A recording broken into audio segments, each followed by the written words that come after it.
Alors, la question était pourquoi le recours à la bourse? Justement. D'accord. Pourquoi le recours à la bourse? Bon, en fait, à la base, Immorente, c'est une idée simple.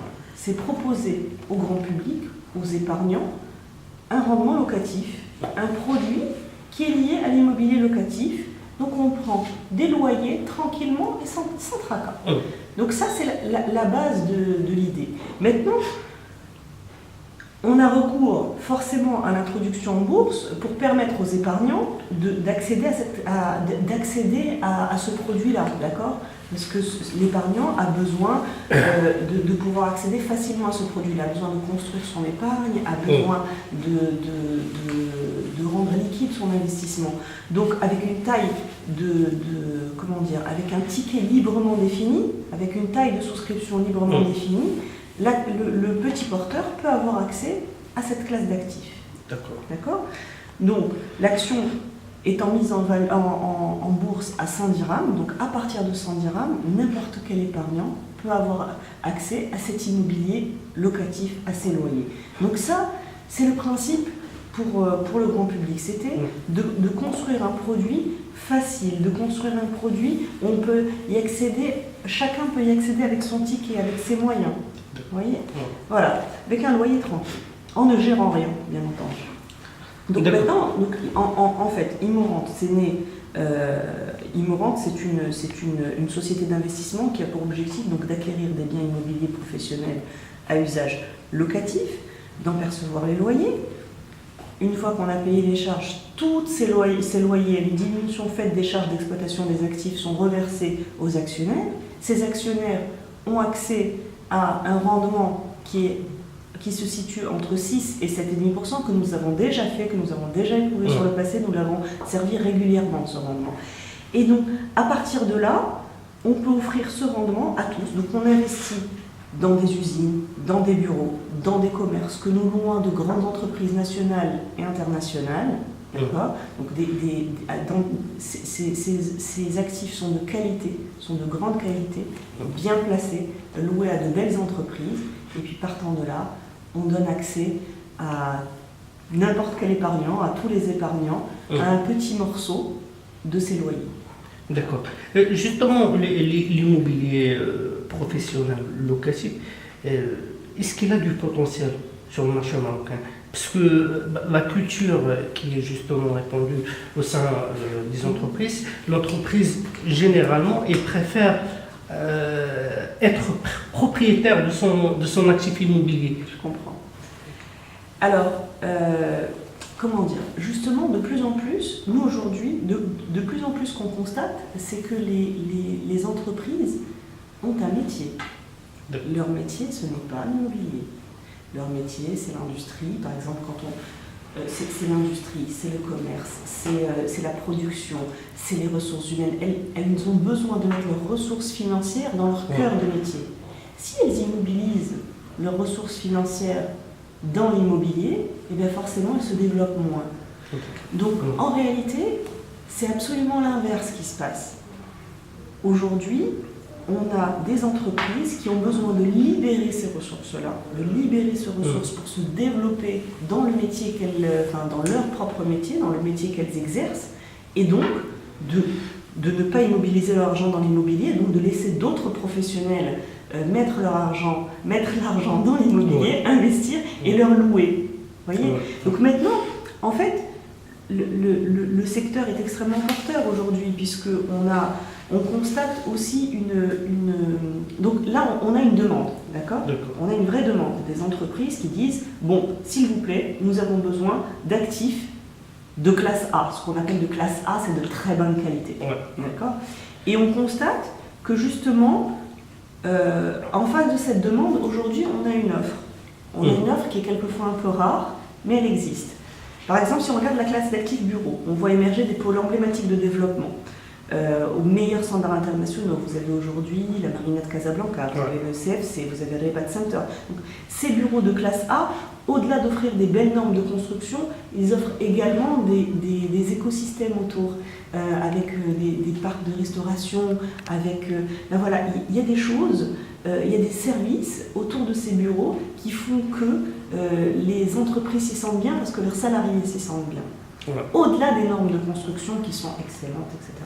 Mais sur cette classe d'actifs, aujourd'hui, on a quand même une rareté. Hein. Quand on voit la marina de Casa, aujourd'hui, voilà, elle est bien occupée. Ouais. Exactement. Quand on sait que sur CFC, on a une tour locative qui sort, elle est quasiment entièrement louée. Donc voilà, on a aujourd'hui, quand même, on voit que tous les actifs qui sortent de classe A, quand je dis de classe A, c'est vraiment avec ces normes de parking, etc., sont tout de suite pris. Donc, une offre qui se structure, mais elle est c'est encore rare, mais elle existe, elle est là. Ensuite, si on regarde les zones industrielles et logistiques, puisque c'est la deuxième classe d'actifs qu'on regarde, on a des zones industrielles et logistiques qui viennent accompagner la mise en place de politiques publiques qui sont axées vers les secteurs porteurs et clés de l'économie marocaine, comme l'aéronautique, comme l'automobile. Voilà. Et quand nous avons ces constructeurs automobiles qui viennent construire chez nous au Maroc et qui investissent beaucoup, mais ils viennent avec tout un écosystème. Tout un écosystème. Ils ne viennent pas seuls, ils ont besoin de tous leurs équipementiers autour d'eux. Et cet écosystème accueille vraiment avec enthousiasme les foncières. Parce que, encore une fois, quand vous avez quelqu'un, nous en portefeuille aujourd'hui, on a un locataire qui s'appelle Forestia. Quand vous avez ces gens-là qui arrivent, ils n'ont pas du tout envie de mettre encore une fois, d'immobiliser leur argent dans les murs. Ce qu'ils veulent, c'est pouvoir avoir des foncières structurées comme la nôtre, qui leur construisent, taillées sur mesure, un actif qui loue eux sur le très long terme avec un bail sécurisé et mettre justement leurs ressources financières dans leur métier qui est la production. D'accord, voilà. Donc il y a une tendance sur le marché qui accueille, qui est propice au développement des foncières structurées, bien sûr. Bien sûr, propice, totalement propice. Et est-ce que vous ne pensez pas vous positionner justement sur les projets de ZI, zones industrielles, qui sont en train de développer en partenariat public entre l'État et le privé? Est-ce que vous avez des projets là-dessus? On est partiellement positionné. Nous, notre produit, c'est un produit diversifié. Ce en quoi nous croyons aussi, c'est une allocation diversifiée. Aujourd'hui, Immorente ne s'expose pas à une seule classe d'actifs. Ce n'est pas une foncière dédiée au bureau, ou une foncière dédiée à l'industrie, ou une foncière dédiée au commerce, à l'hôtellerie. Nous avons du bureau, de l'industrie, du commerce, un peu d'hôtellerie. Nous avons des showrooms, donc on est extrêmement diversifié pour pouvoir diversifier également le risque. D'accord. Chaque classe d'actifs offre son rendement, chaque classe d'actifs a son risque, etc. Donc nous, ce que nous faisons, c'est que nous avons une allocation qui est très équilibrée dans notre portefeuille. Aujourd'hui, nous arrivons à la bourse de Casa avec un portefeuille qui est diversifié, et sur les produits identifiés, il y a encore de la diversification. Et est-ce qu'il y a des villes que vous avez identifiées où la demande est très forte par rapport Alors, selon les classes d'actifs, nous, notre stratégie, en bureau, on est positionné sur Casablanca et sur Rabat. Mais sur Casablanca notamment. Aujourd'hui, nous avons des actifs sur Casablanca, mais nous pourrions aller sur Rabat également. Sur le commerce, nous avons des commerces. Nous sommes positionnés également sur Casablanca et Rabat. Nous avons des commerces sur Casablanca et sur Rabat. On a un petit peu d'hôtellerie sur Casa aussi. Et sur l'industrie, on est principalement positionné sur les zones franches industrielles. Aujourd'hui, nous avons un actif sur Atlantic Free Zone à Kenitra. Et nous sommes également intéressés, positionnés sur Tanger, donc Attaque, Tanger Automotive City, Tanger Free Zone, TFZ, voilà. D'accord.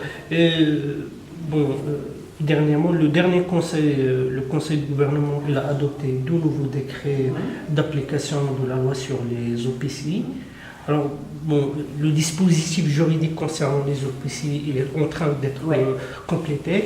Est-ce que vous ne pensez pas, par exemple, vous convertir en OPCI? C'est une très bonne question, merci de me la poser.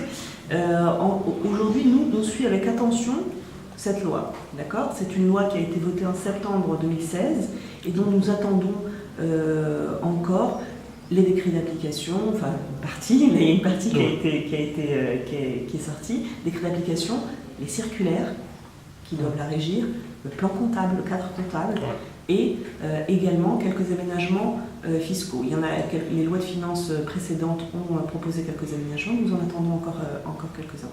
Donc évidemment, on la suit de très près. On a voulu la structuration de l'Imorante en cohérence parfaite avec ce qui existe aujourd'hui. Quand nous avons construit l'Imorante, nous avons avec tous nos conseillers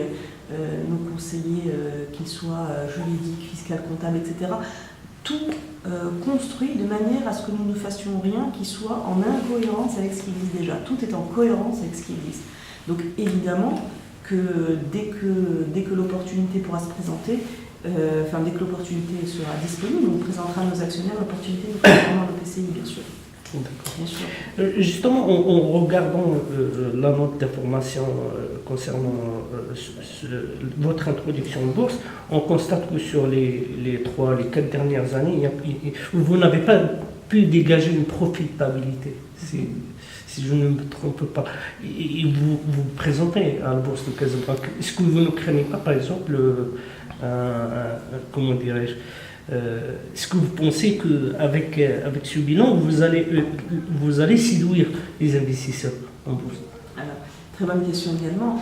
C'est pour ça que dans la note d'information, nous avons également expliqué et mis la note d'information avec tout ce qui était requis en termes comptables purs, la comptabilité pure, puis nous avons également présenté les choses de manière analytique. Ce qui se passe tout simplement, c'est que sur les 2 dernières années, pas sur les années d'avant, mais sur les 2 dernières années, nous avons affiché un résultat net négatif. Ce résultat net négatif est dû à deux choses particulières. La première, c'est que le cadre comptable aujourd'hui pour les foncières n'est pas forcément encore adapté. D'ailleurs, preuve en est, dans la loi sur les EPCI, pour accompagner la loi sur les EPCI, il y a un cadre comptable qui est en train de sortir. D'accord. Ce cadre comptable présente des amortissements très très lourds. D'accord. Donc, quand nous présentons des amortissements très très lourds, qu'est-ce qui se passe? Le résultat net est diminué, mais ça ne veut pas dire qu'il n'y a pas de cash dans l'entreprise. Donc, ça veut simplement dire que le cash est à l'intérieur de l'entreprise, mais qu'il ne transparaît pas sur le résultat net parce qu'il y a des amortissements qui sont très gros. Donc, nous, ce que nous regardons beaucoup, c'est le résultat analytique qui est présenté dans l'information et qui est assimilable à une capacité d'autofinancement. D'accord. Donc, une capacité d'autofinancement qui, elle, est largement présente, elle est là, et c'est ça que nous distribuons. Maintenant, ça c'est la première question qui est d'ordre de la comptabilité, la première réponse. Et la deuxième réponse, c'est que nous nous présentons aujourd'hui à la Bourse de Casablanca avec des projets identifiés. Sur les 400 millions que nous levons, nous avons 320 millions qui sont sécurisés. Et jusqu'en 2021, je pense. Même plus que ça. Donc nous avons 320 millions qui sont sécurisés. Ces 320 millions de dirhams qui sont sécurisés, il faut bien les financer, n'est-ce pas? Nous les présentons pour lever les fonds propres, mais il faut bien qu'on les finance, il faut bien les sécuriser avec quelque chose. Donc nous avons commencé par mettre de la dette pour pouvoir arriver à la Bourse de Casablanca en disant nous les avons, maintenant il nous faut la partie fonds propres. Donc c'est comme une espèce de crédit relais que nous avons pris. Et puis comme nous avons cette dette qui va se rééquilibrer au lendemain de l'introduction en bourse, elle va se rééquilibrer totalement, d'accord, avec une structure dette fonds propres saine toujours inférieure à 35%, et bien cette dette forcément produit des intérêts. Et ces intérêts viennent peser sur le compte des résultats, mais c'est pour pouvoir justement arriver avec des actifs.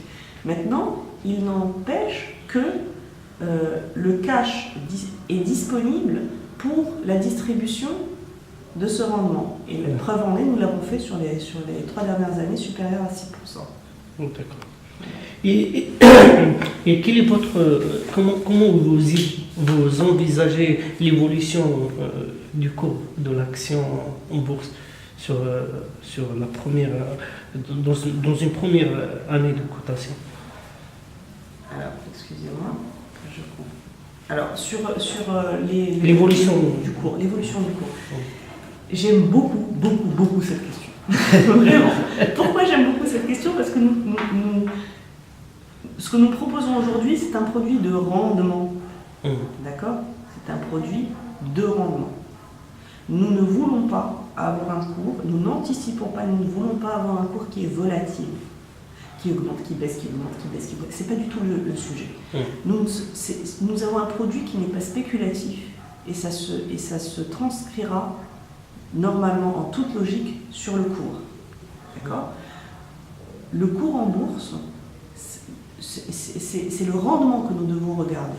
D'accord ? Lorsque j'ai investi 100, qu'est-ce que je dois recevoir ? C'est un produit qui doit être détenu sur le long terme. C'est pas un produit qui doit être sur lequel on doit spiler. C'est vraiment un produit qui doit être détenu sur le long terme.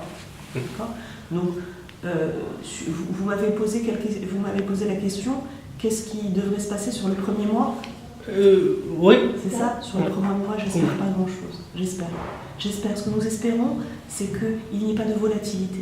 Parce qu'encore une fois, ce que nous voulons, c'est que les actionnaires qui souscriront, enfin les épargnants qui souscriront à cette valeur, la détiennent sur le long terme et qu'ils ne spéculent pas dessus, qu'ils ne spilent pas dessus. C'est un produit de rendement, c'est un produit de fonds de portefeuille, c'est un produit où nous devons regarder combien ce produit nous sert à la fin de l'année.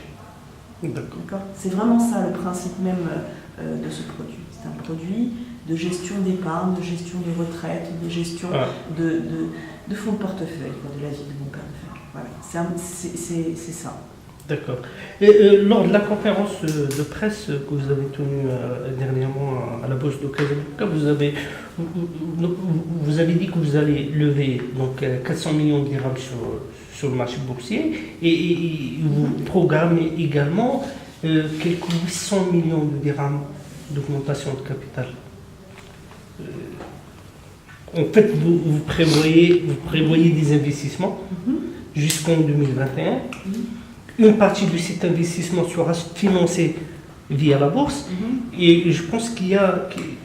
Alors, je vais récapituler ce que nous avons dit et ce qui est notre stratégie.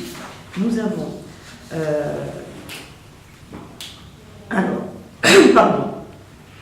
Nous avons aujourd'hui 400 millions de dirhams de levée. D'accord ? Ces 400 millions de dirhams vont être investis à horizon 2019. À horizon 1 an. Ensuite, nous aurons une quantité de dette très faible par rapport à nos fonds propres. Donc nous leverons 100 millions de dettes supplémentaires en 2020. Via la bourse également. La dette, donc sur les marchés financiers via une obligation certainement. D'accord. Et ensuite, donc ça va nous donner un total levé entre la dette et les fonds propres de 500 millions de dirhams à horizon 2021. D'accord ? Et ce portefeuille d'actifs à horizon 2021 va représenter quelque chose qui est supérieur à 700 millions de dirhams, avec une allocation équilibrée entre les bureaux, d'accord, l'industrie, j'écris en même temps parce que ça me permet toujours de remettre les idées, l'hôtellerie, les showrooms, les commerces,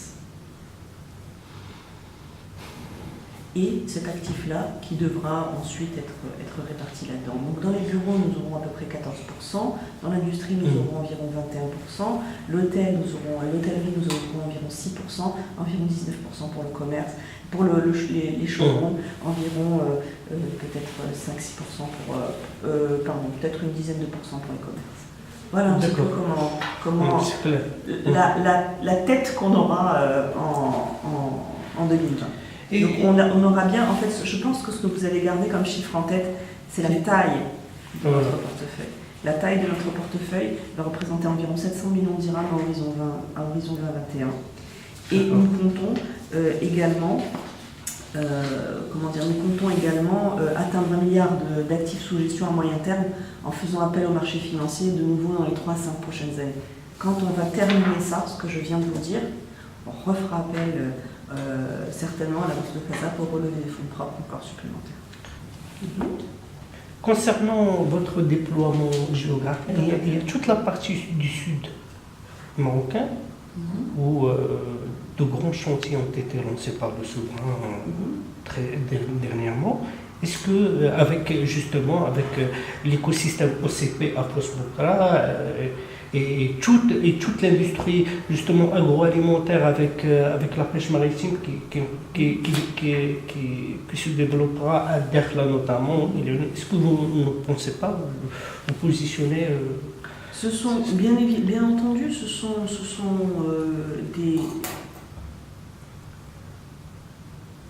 des futures ouvertures pour un secteur, c'est évident. Nous, encore une fois, notre stratégie est d'acquérir des biens qui sont bien placés, donc dans des zones dynamiques, qui sont loués à de grandes entreprises, déjà loués avec des contrats de bail, des baux sécurisés et longs, sur le long terme. Évidemment que toutes ces zones qui sont aujourd'hui en plein dynamisme, puisque voilà, il y a de grandes initiatives autour de ces zones-là, vont représenter dans le futur des opportunités pour nous.